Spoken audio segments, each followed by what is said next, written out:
క్యాంటీన్లు ఏర్పాటు చేయడం జరిగింది 2014-19 కాలంలోనే.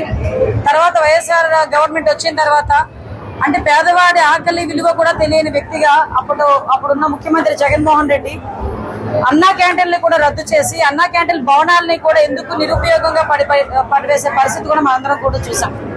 కానీ తిరిగి ప్రతి పేదవాడు కూడా 3 పూట్ల భోజనం చేయాలి, కంపల్సరీగా సమసమాజ స్థాపన అనేది జరగాలి, ప్రతి ఒక్కరు కూడా కడుపు నిండా భోజనం చేయాలన్న తపనతో గౌరవ ముఖ్యమంత్రి గారు ఇంతకు ముందు మున్సిపాలిటీ ఏరియాస్ లోనే అన్నా క్యాంటీన్లు పెట్టిన అంటే పట్టణాల తాలూకా పేదరికాన్ని దృష్టిలో పెట్టుకుని ఆ రోజు ఆ కార్యక్రమాన్ని చేపట్టినా కూడా ప్రతి ఒక్క రూరల్ మండలాల్లోని కూడా ప్రతి ఒక్క రూరల్ నియోజకవర్గాల్లోని కూడా ఈ అన్నా క్యాంటీన్లు ఏర్పాటు చేయాలి అని చెప్పి రీసెంట్ గా 2వ విడతగా 63 అన్నా క్యాంటీన్లు ఏర్పాటు చేయడం జరిగింది. అందులో భాగంగానే పాయక్రావుపేట నియోజకవర్గానికి పాయక్రావుపేట మండలంలో ఈ అన్నా క్యాంటీన్ కూడా ఏర్పాటు చేయడం జరిగింది. ఇది సుమారుగా 61 లక్షల రూపాయలతో ఇది నిర్మాణం కూడా జరిగింది. ఓవరాల్ గా అడ్మినిస్ట్రేటివ్ శాంక్షన్ 63 అన్నా క్యాంటీన్లకి కూడా దగ్గర 38 కోట్ల రూపాయలు ఈ రోజు వెచ్చించడం జరిగింది.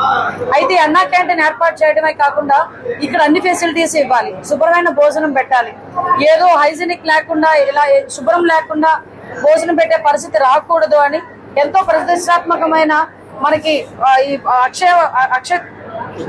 అక్షయ పాత్ర వాళ్ళని కూడా ప్రత్యేకంగా దీనికి ఎండార్స్ చేసి ఇక్కడ భోజన ఏర్పాట్లు కూడా వాళ్ళకి అప్పచెప్పడం జరిగింది. ఓవరాల్ గా ఈ రోజు ఎవరైనా పేదవాడు ఇక్కడ పాయక్రావుపేట హెడ్ క్వార్టర్ అనేసరికి ఎలా ఉంటుందంటే చుట్టుపక్కల రూరల్ ఏరియా నుంచి మార్నింగ్ అయ్యేసరికి ఏ పనుల గురించో లేకపోతే ఏ షాప్ ఏదైనా వ్యాపార నిమిత్తమో లేకపోతే ఏదైనా కొనుక్కోవడానికి దేనికో దానికి రూరల్ ఏరియాస్ నుంచి చాలా మంది వస్తుంటారు.